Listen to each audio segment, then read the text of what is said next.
Hello friends, स्वागत है आप सभी का अपने यूट्यूब चैनल पर एन एक्सपर्ट जय सॉल्व गुरु। और आज हम लोग बात करने वाले हैं बिहार एसएससी सीजीएल यानी सचिवालय सहायक के वैकेंसी के बारे में कि ये कब तक आएगी और इसका सिलेबस क्या रहने वाला है या बदलेगा कि नहीं रहे। साथ ही साथ हम लोग इस मुद्दे में बात करेंगे कि क्या इसका एग्जाम बीपीएससी लेगी या फिर बीएसएससी आयोग लेगी।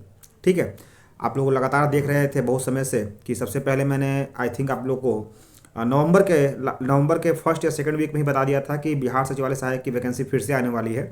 और इसकी खबरें और भी तेज़ हो गई जब हमारे बिहार सरकार के सामान्य प्रशासन विभाग ने ये बात कही थी कि भैया इसका एग्ज़ाम कौन लेगा, बीपीएससी लेगा या फिर बीएसएससी लेगा। क्योंकि जो बीएसएससी के कुछ यूनियन मेंबर थे, एसोसिएशन संघ थे, उन्होंने भी ये मैसेज किया था कि इसका एग्ज़ाम बीपीएससी द्वारा कंडक्ट करवाया जाए। सो इसको लेकर के काफ़ी हलचल तेज हो गई थी और उन बच्चों को भी काफ़ी मतलब कह सकते हैं लालसा हो गई थी जो बच्चे इस बार कहीं ना कहीं छूट गए थे।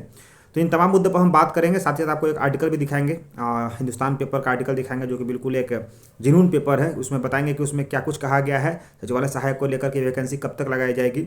और आप लोग भी देख लेंगे एक दो दिन से कि बहुत सारे यूट्यूबर से बहुत सारे हमारे टीचर फैकल्टी जो हैं वो दिखा रहे थे कुछ लेटर्स को, जिस लेटर्स में लिखाया गया था बीएसएससी सीजीएल के बारे में कि उसका एग्ज़ाम हो चुका है।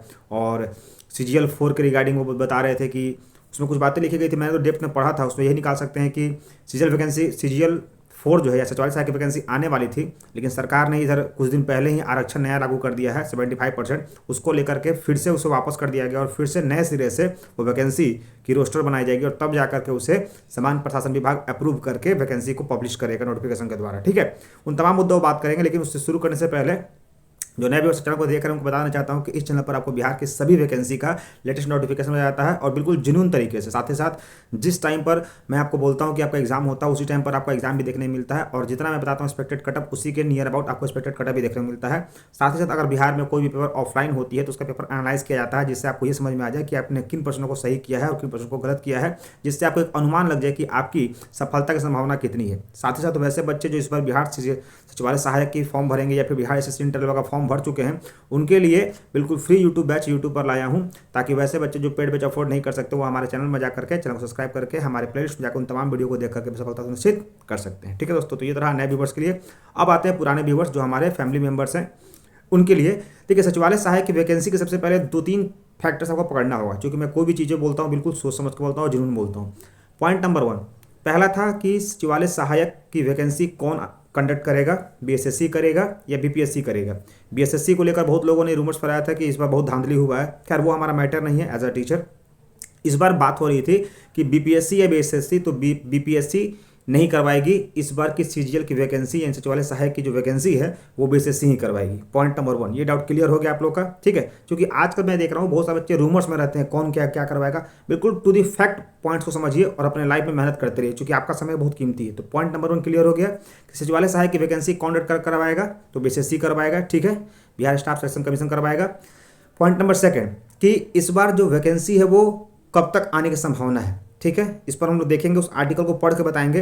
और पॉइंट नंबर 3 कि क्या सिलेबस में बदलाव होगा, तो सिलेबस में बदलाव बिल्कुल नहीं होगा, जो एज इट सिलेबस पिछले बार था वही रहने वाला है। ठीक है, अब बात करते हैं कि इसकी वैकेंसी कब तक आने वाली है। तो आपको मैं एक आर्टिकल दिखाता हूँ, ये देखिए, ये हिंदुस्तान पेपर का है। अगर आप लोगों ने पेपर लिया होगा और पढ़ते हो पेपर या फिर आपके गार्जियन पढ़ते हो तो आप देखा होगा कि मुख्य सचिव जो कि हमारे चीफ मिनिस्टर का काफ़ी खासा मतलब चीफ मिनिस्टर सबसे पहले व्यक्ति आते हैं ब्यूरोक्रेट्स में, उनके रिगार्डिंग कहा गया है कि मुख्य सचिव आमिर सुबहानी ने रिक्तियों की रिपोर्ट मांगी है।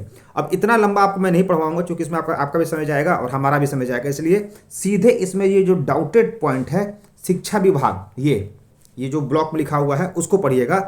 शिक्षा विभाग के निदेशालय और क्षेत्रीय कार्यालयों में स्वीकृत पद कार्यालय, ये भी छोड़ दीजिए, आपको सबसे लास्ट पॉइंट में लेकर आते हैं। हाँ, ये लास्ट पॉइंट पढ़िएगा कि यहाँ पर ये पॉइंट सबसे इस जो राइट साइड में है ना, जो सबसे लास्ट में है, इस पॉइंट सबसे लास्ट में क्या लिखा हुआ है देखिएगा कि इसको लेकर शिक्षा विभाग सचिव वैद्यनाथ यादव ने सभी निदेशालय और जिलों को पत्र भेजा है। इसी तरह अप्रैल 2020 से अब तक नियमित संविदा आउटसोर्सिंग के माध्यम से रोजगार प्रति महिला को अलग अलग संख्या भी मांगी गई है। अब यहाँ पर कह सकते हैं कि यहाँ पर जो होने वाला था, मतलब जो वैकेंसी आने वाली थी उस वैकेंसी से पहले ही सरकार ने क्या कर दिया कि एक आरक्षण की विधि लागू कर दी, जिस कारण से वापस ले लिया गया है। और ये पॉइंट्स आई थिंक कहीं ना कहीं लिखा होगा, मैंने देखा था ये पॉइंट्स अपने अपने जिलों को लिखा था बैठक में। हाँ, यहाँ पर देखिएगा, परीक्षा शीघ्र आयोजित की जाएगी। मुख्य सचिव आमिर सुबहानी ने शुक्रवार को सभी विभागों के अपर मुख्य सचिव, प्रधान सचिव कॉन्फ्रेंसिंग के माध्यम से बैठक की है। मुख्य सचिव ने सभी विभागों को अपने अपने विभागों का रिक्तियां भेजने का निर्देश दिया है। उन्होंने कहा है कि गंभीरता से लिया जाए। दरअसल सामान्य प्रशासन विभाग ने स्नातक स्तरीय रिक्त पदों की जानकारी सही विभागों और जिलों से मांगी थी। देखो लिख रहा है ना, मांगी थी।